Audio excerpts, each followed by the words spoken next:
Yeah, okay. Thanks everyone for coming back on.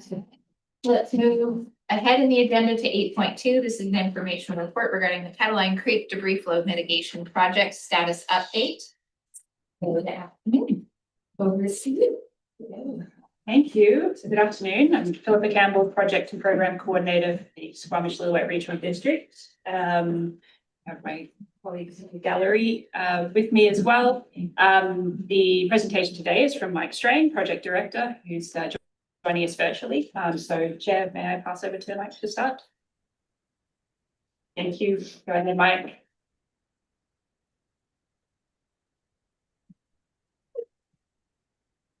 All right. Thank you, Philippa.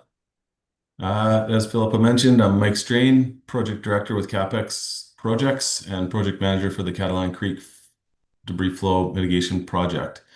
And I'm here to give the board a project status update. At a high level, the project has completed the design and tender phase, has awarded a construction services contract to Coastal Mountain Excavations, has received all permits applied for by owner, and is now in the pre-construction phase with construction planning to start this fall. So this is a significant milestone, and I'll speak more to this in my presentation. Next slide, please. All right, the format for the presentation includes a brief overview or reminder, if you will, of the location of the project and the project objective. Review of where we are in the project timeline and schedule, an update on the status of the many permits required, an update on the project budget, costs and funding, and a review of the project risks and next steps. Next slide.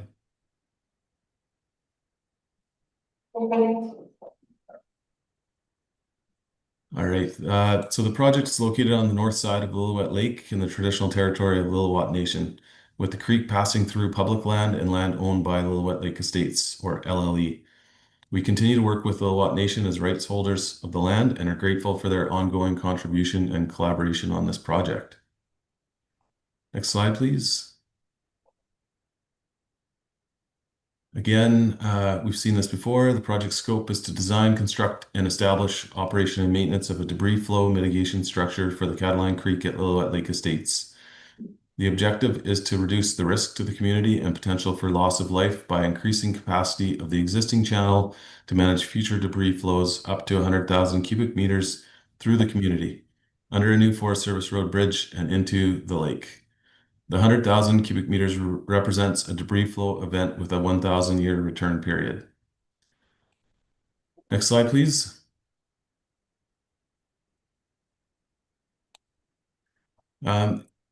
Here we see the various cost estimates that were completed at different stages of the project, leading up to the 100% design stage in October of 2024, and the current approved project budget.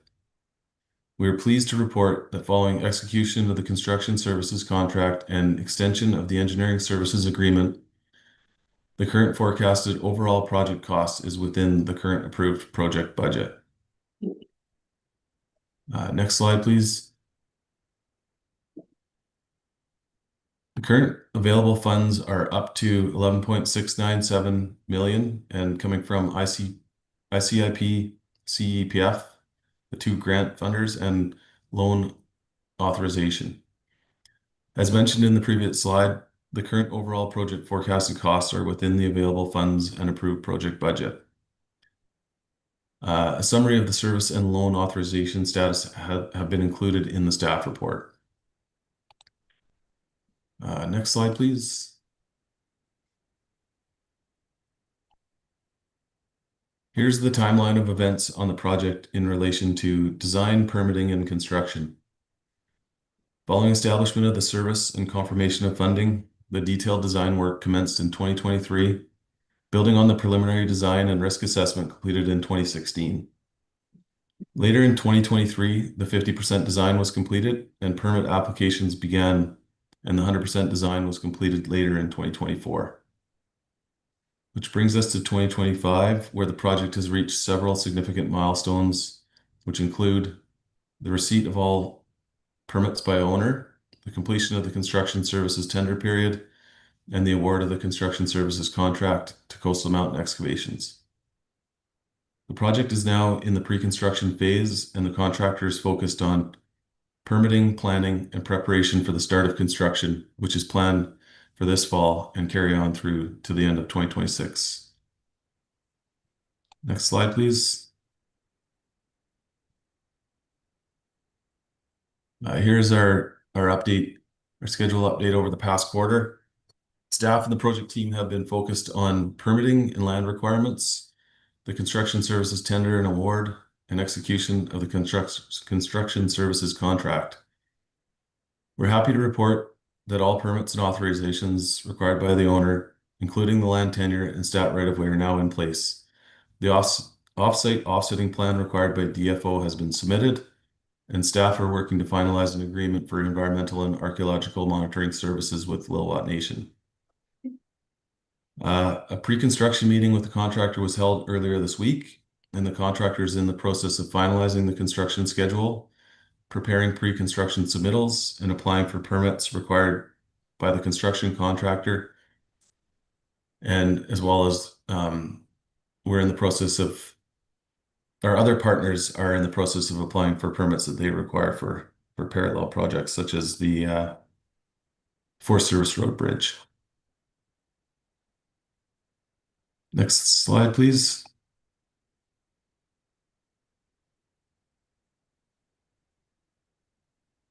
So this slide shows the project overlaid on the Lillooet Lake Estates parcel, with the lake shown in the bottom left and the area of public land highlighted in blue. The main channel is shown in green, the training berms in blue, and the Forest Service Road Bridge in orange. Construction of the works will commence with tree removal on the LLE parcel and on public land. Following tree removals, the plan is to progress the main excavation from the bottom up, with completion of the works below the FSR being the priority. This will include channel excavation, berm construction, water main removal and replacement, and road realignments. It is anticipated that the contractor will haul to the 6.5K fill site while working in the area below the FSR. So that's a fill site that we've been working with the Ministry of Forests on. The next priority will be to establish a detour route and install a temporary bridge to bypass the existing bridge at Cataline Creek. Establishing this temporary bypass will allow the Ministry of Forests to come in and replace the existing bridge, and for the channel excavation and berm construction to carry on above the bridge, with the goal of minimizing impacts to users of the Incheck Forest Service Road. We are working with the Ministry of Forests for spring timeline for bridge replacement. Further details with respect to construction schedule and potential impacts will be made available on the project webpage as they are available. Next slide, please.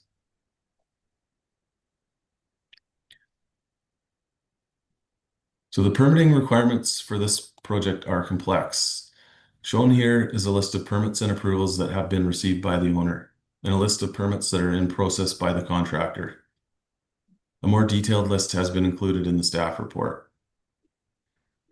The receipt of all permits and authorizations by owner marks a significant milestone for this project. We are appreciative of the effort and collaboration of the many individuals and parties involved in the process, including those at LLE, the province, and Lillooet Nation, who worked with staff and the project team to achieve this milestone. We look forward to supporting the contractor and our project partners as they work through the permits required by them in the near term. Next slide, please.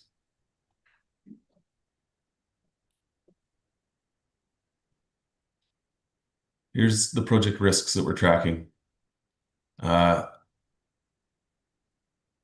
With the project moving forward into construction, the top 5 risks have been updated and include delays in obtaining permitting and approvals. With the owner permits and approvals out of the way, we'll be focused on supporting the general contractor in obtaining the permits and approvals that they require.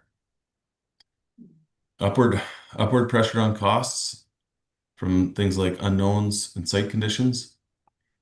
While preliminary site investigations have been completed and steps taken to reduce risks of unknowns and site conditions, Construction is inherently a risky activity, and there's always a potential that conditions differ from what was anticipated, and that can affect both cost and schedule.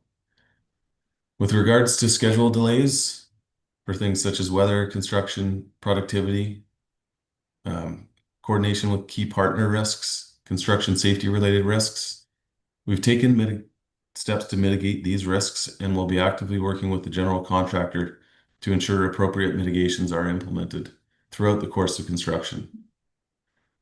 We are also aware of the BCGEU escalation of job action that is currently affecting some offices of various ministries that we are working with on this project. We're continuing to monitor this situation and assess how this might affect the project. Next slide, please.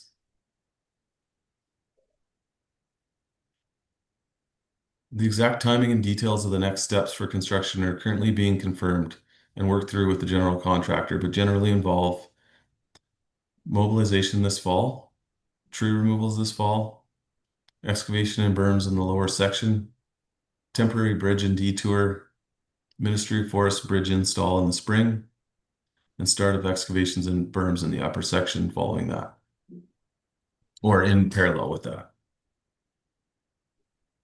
Next slide, please.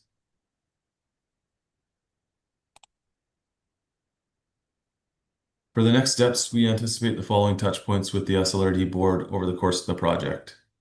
Number one, consideration of adoption of security issuing bylaw for the first draw. Number two, construction status updates as needed. Number three, other decisions related to project as needed.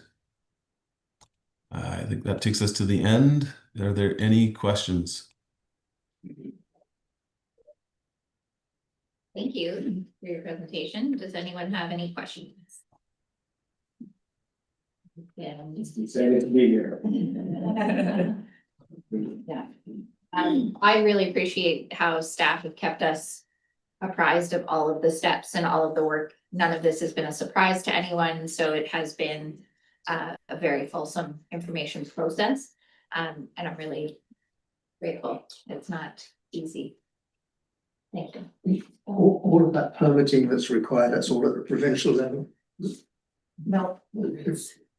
Are we responsible for some of that permitting? Yes. Yeah, there are some SLRD permits in there as well. It's regional, federal, provincial, and the SLRD. Anyone else?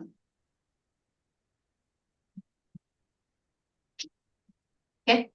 All right, thank you. Motion that we receive the report, moved by Director Mack, seconded by Director Richmond. Comments? All in favor? Just say thanks again to staff, thanks again, everybody made this happen, it's been a hell of a road in here, so it's be awesome.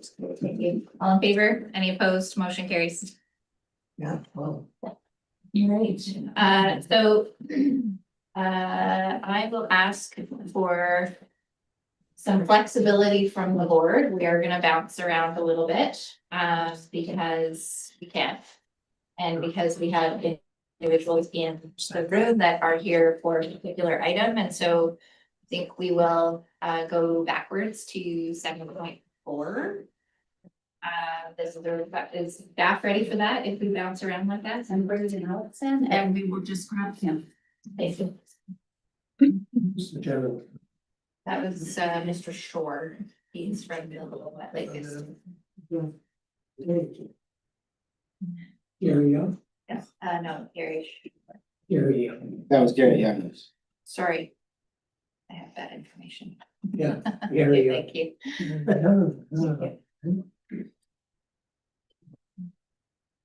Okay. 7.4. 7.4.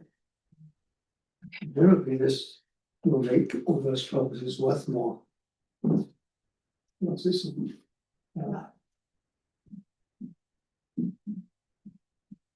Okay, they're still just sugars and something. Company worth more. All right. We have Director Needham here, and we have Alex Mackay on screen. Thank you both for being here. I'll turn it over to you to direct us to, you want to go to Alex or do you want to? We have Alex. Okay. I just don't see her. Send a message. Okay. Want to start us off? Yeah, thanks, Chair. Kim Needham, Director of Planning and Development Services. This is a report on District Lot 2247, which is across the street from Wedgwood subdivision. And this has been before the board and the committee of the whole on a few occasions now. The report before you requests that there be second reading. There is a presentation, and I believe Alex, Ms. McKay might just be getting ready for that. Do you have the presentation? Okay.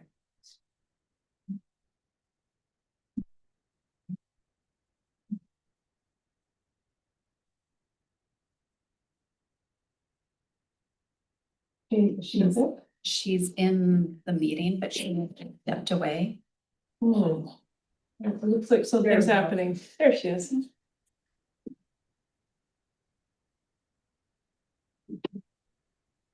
Okay, Ms. McKay, you are on stage.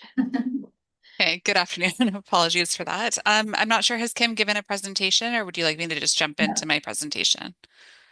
This is all you. Go ahead. Okay, excellent. Okay, so the report before you today is regarding District Lot 2247. This is the zoning amendment for a small portion of District Lot 2247 on the west side of Highway 99 across from the existing subdivision of Wedgwood's Estates. You can move on to the next slide. Okay, so today, this afternoon, I'll be going through the following. So I'll speak to the staff recommendation that is before you today. I'll briefly go through some updates to the project description since this was last before the board. I will confirm the proposed community amenity contribution package, speak to the proposed key infrastructure upgrades. Then I will go through the draft term sheet. And so that's basically the precursor to a future development agreement bylaw. And finally, I'll speak to some of the conditions and next steps for the project. Next slide, please. You can go to the next one. So the recommendation before you this afternoon is that the bylaw, which is 1879-2025, the amendment bylaw be given second reading as amended.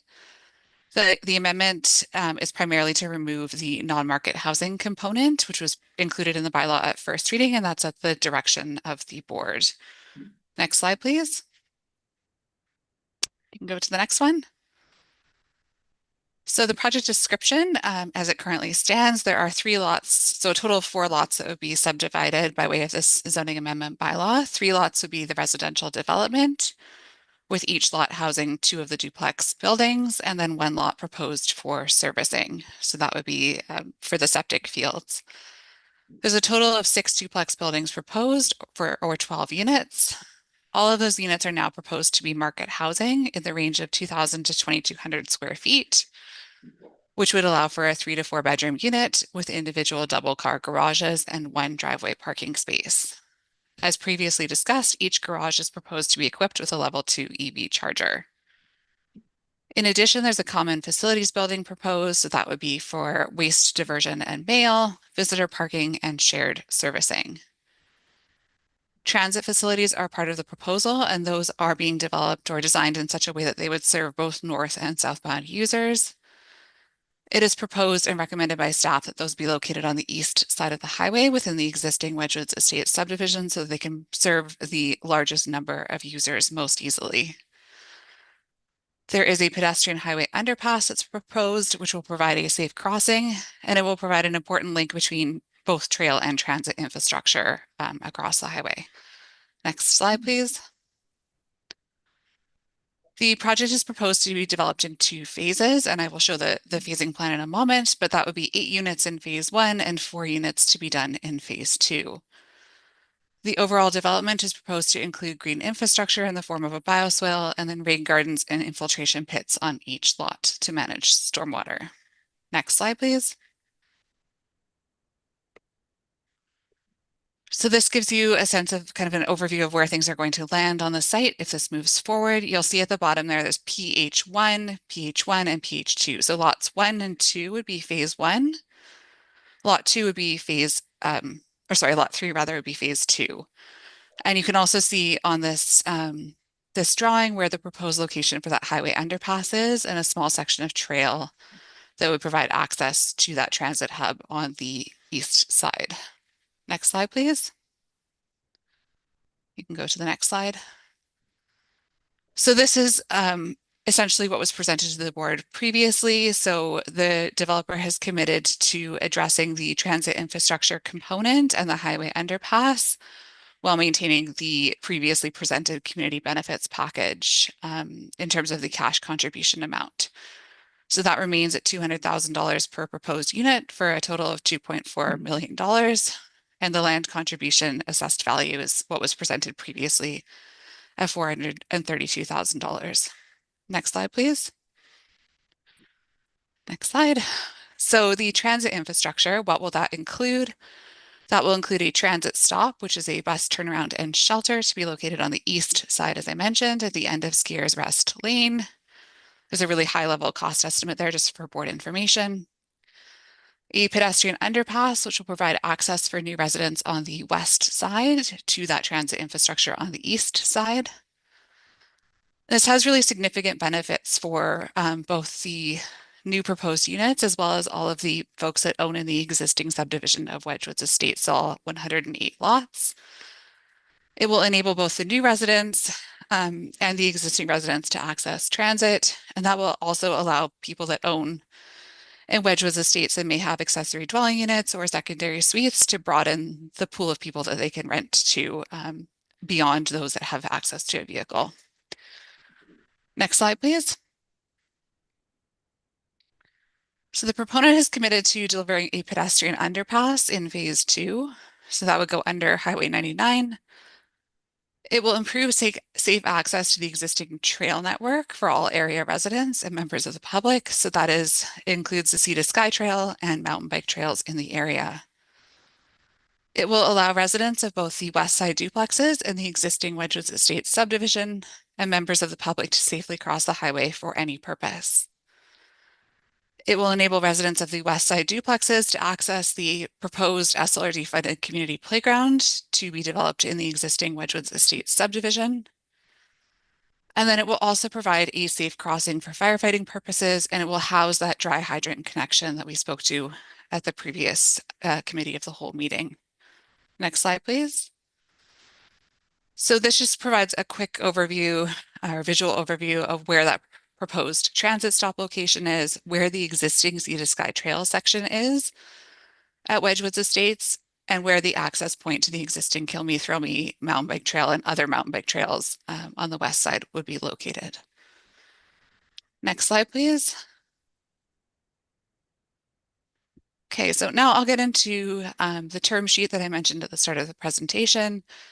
As I stated, this will form the basis for a detailed development agreement, which will be a bylaw that is signed by both the SLRD and the proponent.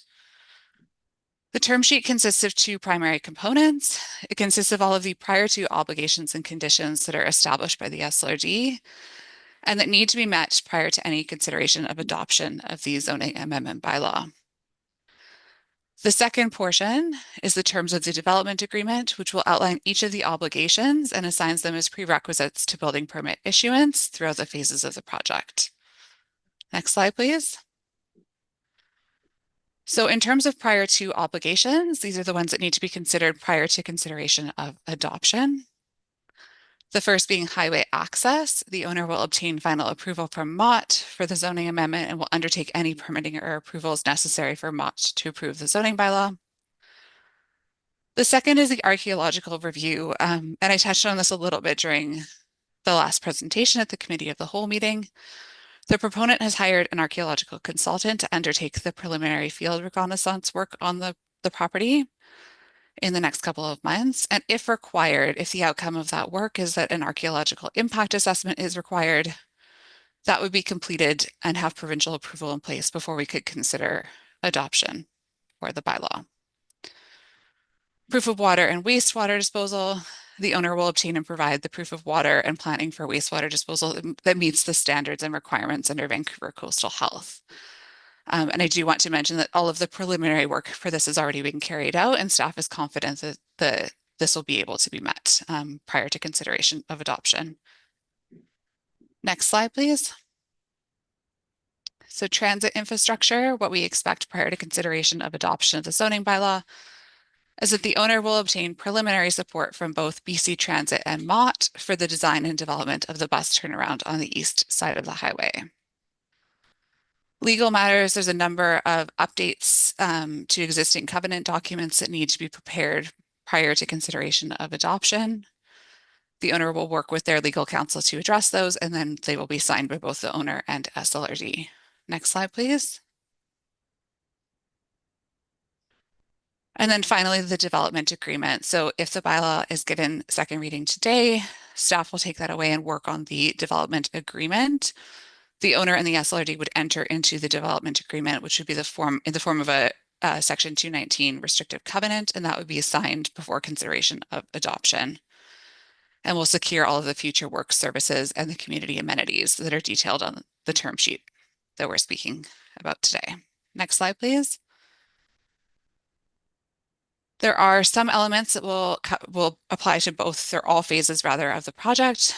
The first is that there will be a requirement to meet the highest step code requirements and the step code requirements and zero carbon step code requirements that the SLRD currently implements. Next slide, please. There are a couple of environmental considerations that will form part of this agreement.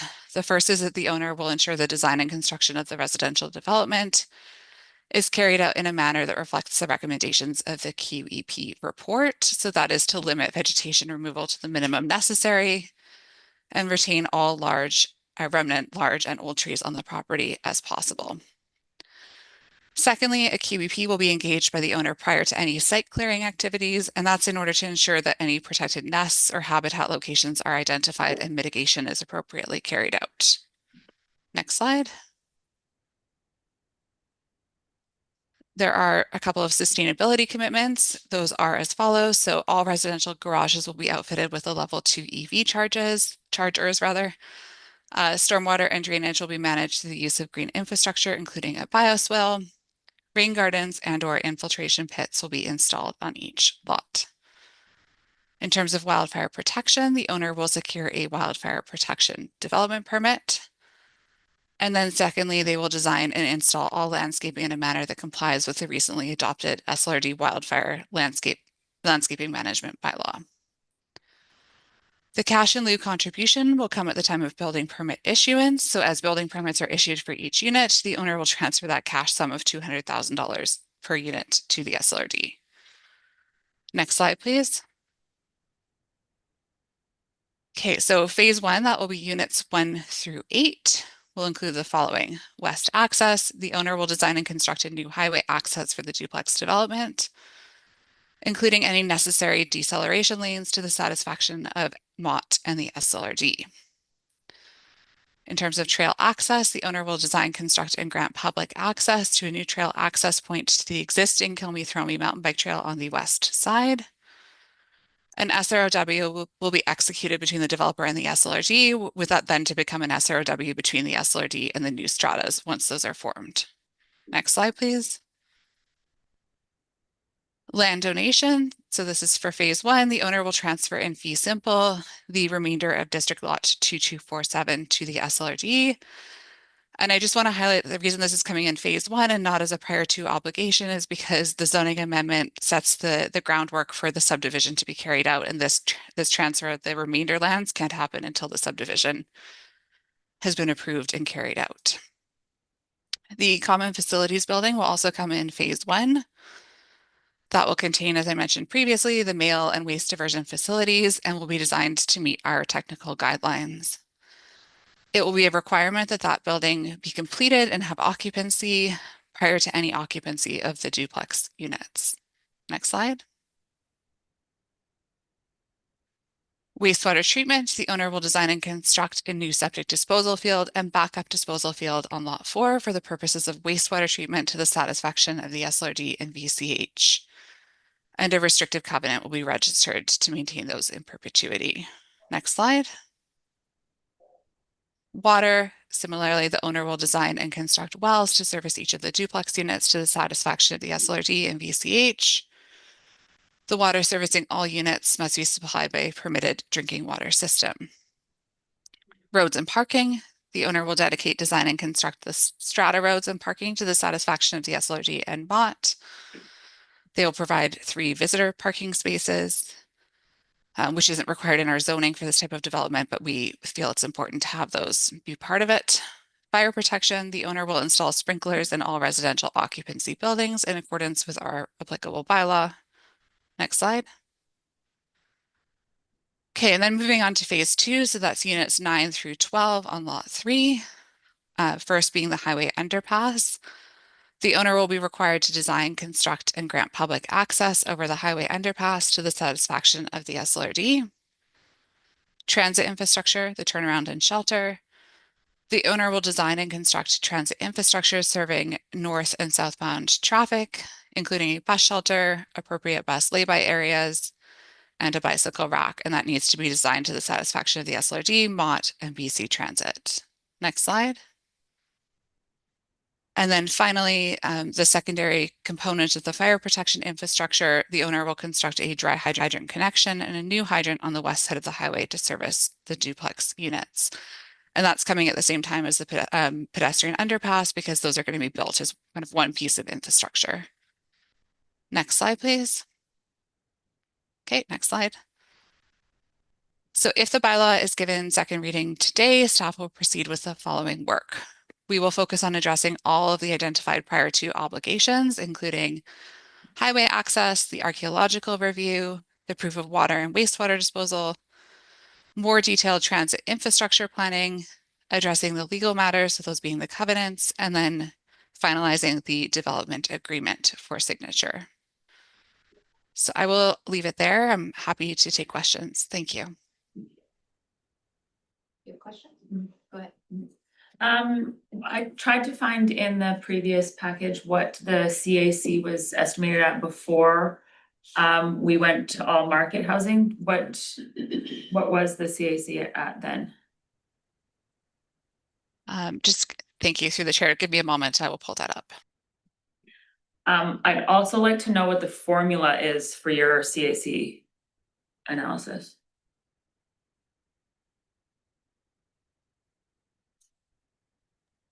Sorry, thank you through the chair. I can speak to that while I pull this first piece up. So in terms of, are you asking about why it's a $200,000 cash contribution per unit? Yeah, how did you get to that? Because usually there's a formula for that, and so I'd like to know what you use to get to that. Thank you. So I can speak to that a little bit, and then I'll let Director Needham jump in as well. There wasn't a formula that we used for that. It's well in excess of what would be required if we were to use our formulas. That is the maximum amount that the developer is able to commit to, along with all of the other proposed pieces of infrastructure that will benefit the community. Okay.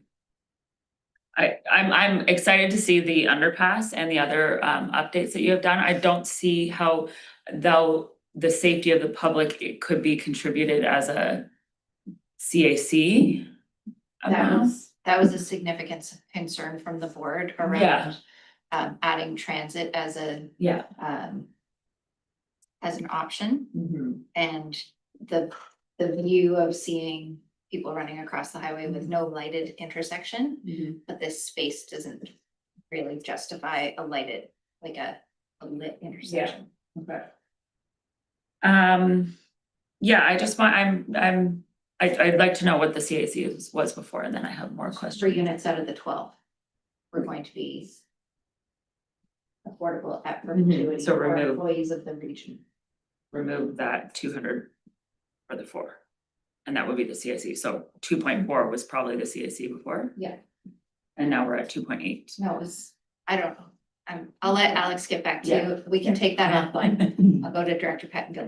Yeah, I'm just wondering if you can clarify the timing of the CAC payment for the second phase units. I wasn't clear. Is that for the last 4 units that payment is due when the second phase does their building permit, or the whole amount for all 12 is due with the first building permit for the first phase?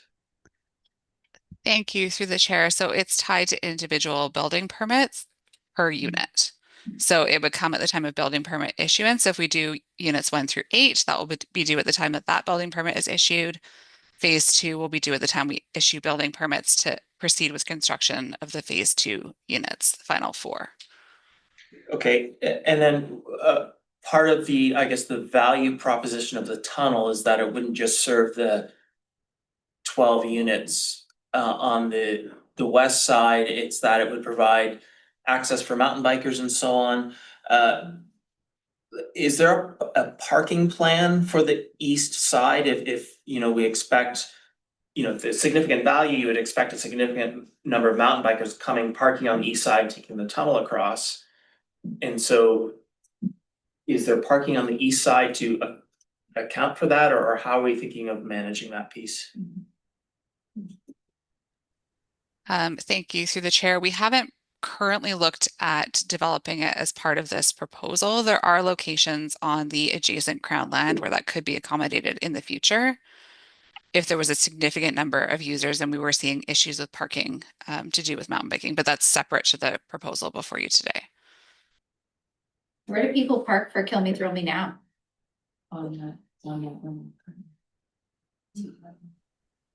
Thank you through the chair. I think beside the highway and probably within the existing subdivision. Oh, okay.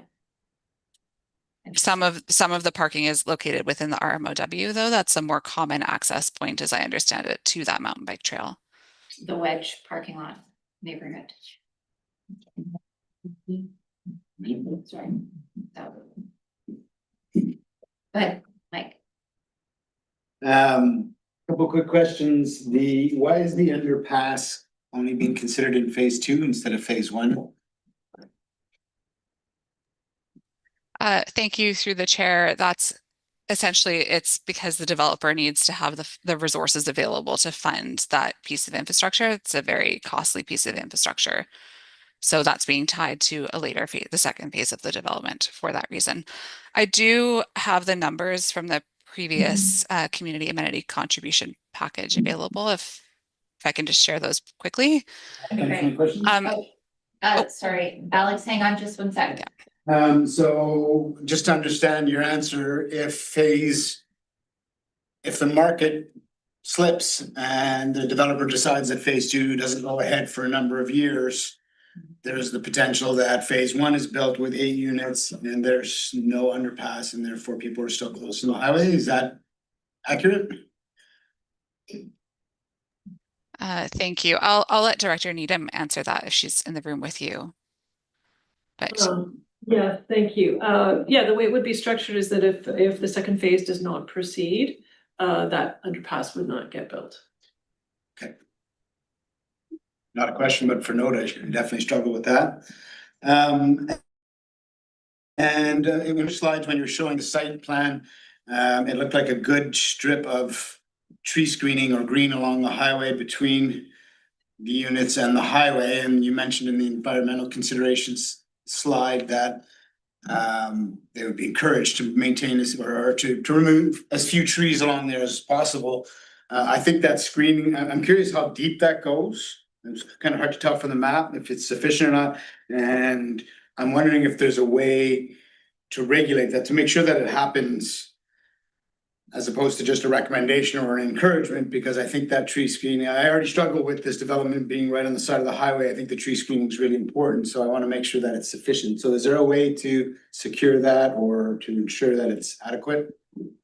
Yes, so thank you through the chair. One of the covenant documents that is being amended is a covenant document that requires a 20-meter buffer between the highway and any residential development. There's a proposed minor amendment to it where the septic fields will be located, but not where the residential development portion will be located. That will be maintained at the current buffer depth. So that applies to both sides of the highway. So it will be legally required through the covenant registration. Thanks, I'm good for now. Okay, I have Director Stoner, then Director Rainbow. Yeah, hi there. Thanks through the chair. My question was just also about phasing components in terms of the transit stop. I appreciate your previous comment of like there needs to be some funding there in order for the developer to be able to cover some of these costs. However, there was intended to be functional transit for the existing folks on the east side of the highway. And so I'm just curious why staff are supportive of pushing that to phase 2, given that that was actually something that should be there and isn't right now. Thank you through the chair. That's staff's recommendation largely because if we were to put that piece of infrastructure in before the pedestrian underpass is there, it creates a desire line across the highway and continues to have that potential pedestrian safety concern.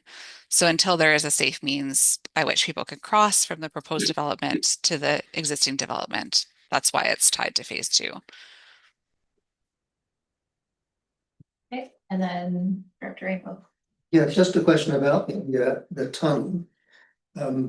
Once it's built, it services development on both sides of the highway. How would you manage maintaining that with the strata corporations involved? Have to sign a partnership or something to maintain it, or how would you do that? Thank you through the chair. So staff have been in discussion with the SLRD's legal counsel about that. And we've also looked at what's being proposed to be done in the southern part of the regional district. It's proposed that there would be a service establishment for that purpose. It would be managed by the SLRD. Staff would continue to recommend what we put in previous staff reports, which is that a portion of that $2.4 million cash contribution be used as seed funding for that service. If there are major upgrades or major repairs that are required, it could be used for that purpose. And then ongoing things such as seasonal snow removal would be covered by the service establishment. So could be recovered through taxation. Great, And we can thank you. bring more detail on that at the time of third reading. Okay, thank you. Director Herford.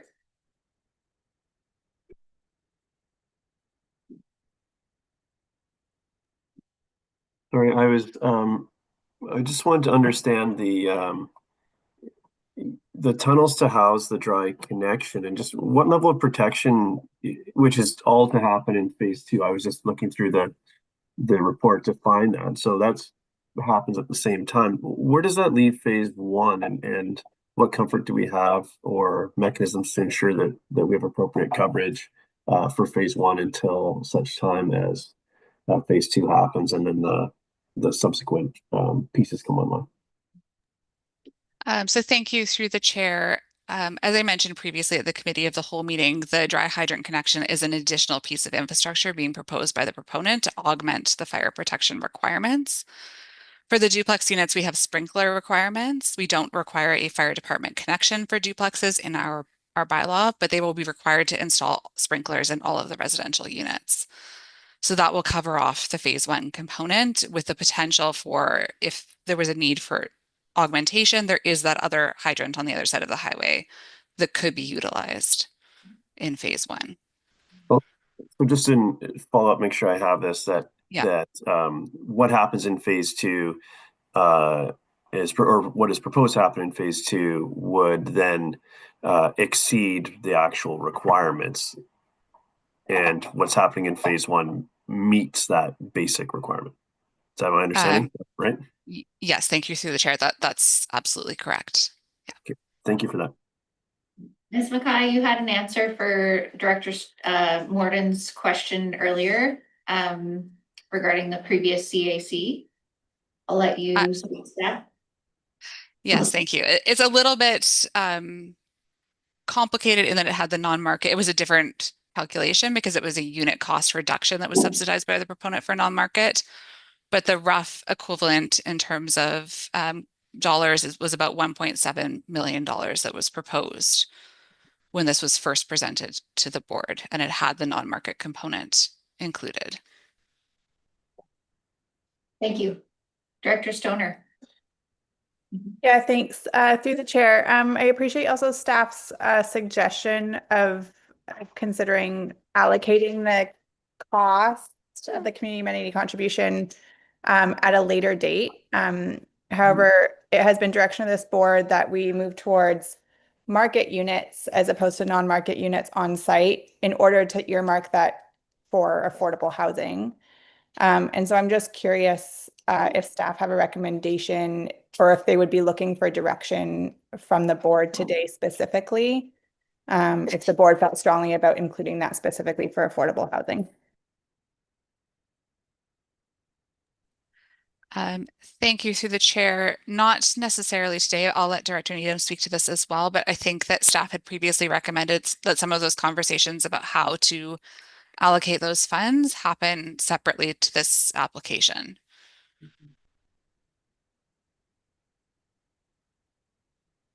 Okay. Director Stoner, follow up, or are you satisfied? I will mull on that. Thank you. Okay. Go ahead. Just curious on the process. After second reading, is there not going to be a public hearing? Can't have a public hearing on housing. Even if you want to. Okay, that's what I thought, so. Chris? Yeah, I appreciate the dedication of the land is not part of the CAC piece anymore. I've lost track though. Are we of the understanding that there's no liability with this? Like, is it possible that this becomes our land and we find out, oh, we have an obligation to protect, do some sort of works to protect the highway? Or do we have any clarity on that? Yeah, through the chair, I can absolutely speak to that. So I did speak to our insurer and a representative at MIABC about this earlier on in the project. There are no liability concerns with accepting the land donation component of the project. We are covered off under the Occupiers Liability Act in terms of folks continuing to use the unauthorized mountain bike trails that exist on that portion of the property. And in addition to that, there's no additional insurance costs for us to accept that donation and put it into the Parks and Recreation services. Just sorry for clarity, I meant less in terms of recreational liability, but more we find out that there needs to be some sort of structure, dike constructed to protect the highway because our property, whatever, with climate change proposes a risk to the highway. That there's nothing, or we have confidence there's nothing like that at play here. Thank you through the chair. I would say, yes, we're confident that there's nothing like that at play based on the geotechnical report that was recently submitted, which did look at potential concerns. Even it went beyond the property itself and looked at adjacent Crown lands. Yeah. Thank you. Go ahead. I would like to move option 1. Would you like to speak to it? No, I just think that a lot of things have changed. And I'm sure that there'll be some more changes made for the better before this is finally approved. But I think this is a really good benefit for our community and I fully support it. Okay, any other comments? Go ahead. It's no secret I've struggled with this a little bit from the beginning. It's felt like sprawl to me, and I've tried to keep an open mind as to whether or not to support it. And I'm still in that place. But I do know that I really struggle with the idea of the tunnel being in phase 2. That means we could still potentially have no transit on either side of the highway. And we all know the market can shift quickly. The developer has an open door to decide that, you know what, the construction of that tunnel and all these extras doesn't add up for the last 4 units to be built. And if he makes that decision, we've now allowed a development to go on the highway without a safe crossing. So I won't be supporting the motion unless, at this point, unless it's in phase 1 for sure. You want to make an amendment? I would make an amendment. It's tough on the fly, so we could defer and bring it back if you want. Maybe we'll hear from the rest of the board and then we'll come back to you. Go ahead. Yeah, I was in a very similar place to Director Richmond, I think. And I think have especially expressed challenges with this. When I look at the CACs, it's $400,000 for the remaining units, I think, or actually, no, sorry, it's 800,000 for the remaining 4 in phase 2, plus an estimated 500,000, which I'm not an expert, but we're at $1.3 million for 4 units. We're already talking about such small numbers, it's hard just to think about the justification for doing phase 2. And so without those things being in phase 1, I'm not there. I probably also want to see a no gas covenant. What's it? A no gas covenant for the whole thing. And I might get there, but I still do, for these number of units, it just seems like a further slide into sprawl, which is really hard to justify. But without that stuff being in phase 1, there's just no chance for me right now. Thanks. Comment? I agree with both those, given that they're saying that the tunnel and the bus shelter are part of the CAC as well. But I want to move to in camera, have to have a discussion. I don't know if we have Which grounds would you like? Could we call a recess for? Yep, you can call a Let's call a 3-minute recess and come talk to me. Yes, 3.